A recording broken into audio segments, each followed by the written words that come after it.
जय श्रीराम भावना. आज आपला day 30 days body transformation challenge आज आपला लास्ट आहे. तर स्टार्टिंगला मॉर्निंगला आपण साबुदाण्याची खीर खाल्ली. त्यानंतर आपण क्रेडिंग घेऊन डायरेक्ट मंदिरचे दर्शनला गेलो. दर्शन झाल्यानंतर आपण डायरेक्ट जिमला गेलो.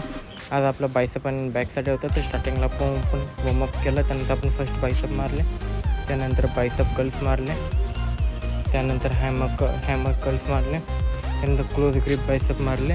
बायसेपचे वर्कआउट झाल्यानंतर आपण डायरेक्ट बॅकचे वर्कआउट्स केले. फर्स्ट स्टेअर आर्म लॅट पुल डाऊन, त्यानंतर लॅट पुल डाऊन, त्यानंतर क्लोज ग्रिप लॅट पुल डाऊन, त्यानंतर आपण सिंगल आर्म बॅक मारले. फर्स्ट राईट, मग लेफ्ट, त्यानंतर लोअर मारले आपण. त्यानंतर आपण पुशअप्स मारून पूर्ण वर्कआउट झालं आपलं बॅकचा. वर्कआउट झाल्यानंतर आपण बाई लंच केलं घरी गेलो. त्यानंतर आपण लाडूसुद्धा खाल्ला आणि इव्हनिंगला सुद्धा खाऊन झालं, प्लस डिनरसुद्धा झालं. अँड आजचं प्रोटीन झालं 115 ग्राम प्रोटीन. आणि आपला फुल व्हिडिओ भेटून जाईल आपल्या यूट्यूब चॅनलला. तर आजचा ब्लॉग आवडल्यास लाईक करा, शेअर करा, कमेंट करा, सबस्क्राईब करा. भेटू डायरेक्ट उद्याच्या ब्लॉगमध्ये.